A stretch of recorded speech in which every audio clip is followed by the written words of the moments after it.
Армысыз қадірлі ағайын, менің аты-жөнім Нұржан Сұршалы болады.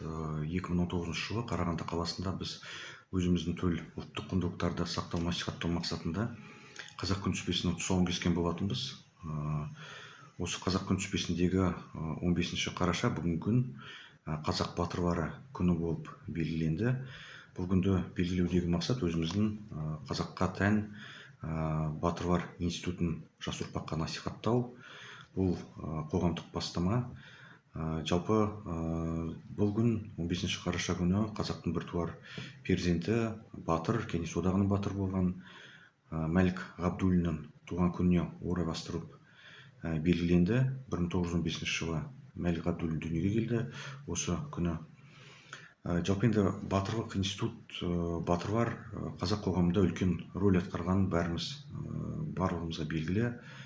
Оған себеп жалпы қазақ тарихында жаугершілік замандар өте көп болды. Оған қайыр осындай дүние жүзінде жер көлемі жағынан 9-шы орын алатын біздің елге көз алартқан жаулар көп болды. Сәйкесінше жаугершілік замандар жүздеген жылдарға созылып, мысалға енді жоңғарлармен бір ғасырдан аса күрес жүргіздік, тағысын тағы бар. Сондықтан осындай жаугершілік кезеңдердің барлығы қазақ қоғамында осы батырлар институтының қалыптасуына үлкен өз әсерін тигізді.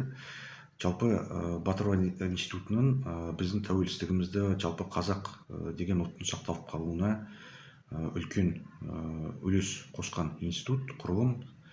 Сондықтан да бұл батырлар институтын жастарымызға насихаттау өте қажет. Бұл жалпы патриоттық жұмыстар жүргізуге, әскери осы патриоттық шараларды жүргізуге бірден бір негіз болатын күн деп білеміз. Алдағы уақытта бұл күн жалпы қазақ қоғамында бір халықтық атаулы күнге айналып, осындай тәрбиелік жұмыстарды жүргізуге жол ашатын күн болады деп ойлаймыз. Сондықтан барлықтарыңызды осы күнмен құттықтай отырып, жалпы біздің мынау қазақта бір дана сөз бар ғой, батырлар руға бөлінбейді деп. Бөріктің намысы бір, және де олар елдің баласы, бірін-бірін батыр дер деген аталы сөздеріміз бар. Сондықтан осы сөздерді есімізге ала жүрейік осындай күндерде. Және де осы батырлар күні жалпы қазақ қоғамында осы тәуелсіздігімізді, елдің тұтастығын, елдің тыныштығын қорғайтын осындай батырларымыз көп болсын деген игі тілекпен сіздерге осы құттықтауды арнауды жөн көрдім.